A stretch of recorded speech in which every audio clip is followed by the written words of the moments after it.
Lisame tööle sissejuhatuse.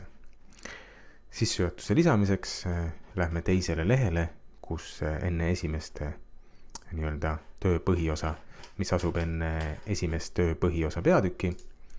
Lähme siia kõigi ette ning vajutame jällegi Ctrl-Enter lehekülje piiri lisamiseks. Esimene peatükk lükati edasi ning siia enne lehekülje piiri kirjutame sissejuhatus. Suure tähega sissejuhatus. Nüüd sissejuhatus on samuti tegelikult esimese taseme pealkiri. Seega selekteerime sissejuhatuse ning ütleme, et see on pealkiri 1. Nüüd nagu me mäletame, siis enne igat esimese taseme pealkirja peab olema 3 rida tühja ruumi. Nii et lähme siia sissejuhatuse pealkirja ette, vajutame 1, 2, 3. Nüüd automaatselt meie loodi siia 3 rida pealkirju, kus midagi kirjas pole.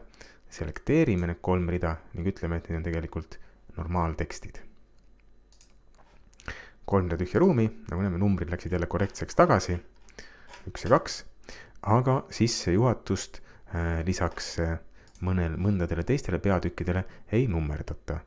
Ehk kõikide tööde iseseisvate osade sissejuhatus, kokkuvõte, kasutatud allikate, lisade ja resümee pealkirjad vormistatakse esimese astme pealkirjadena, kuid ei nummerdata.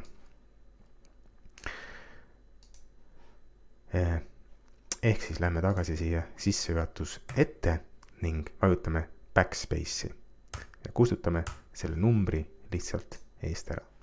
Järgi jääb meil sissejuhatus ja järgmise lehekülje peal esimene peatükk algab 1, nii nagu on korrekt.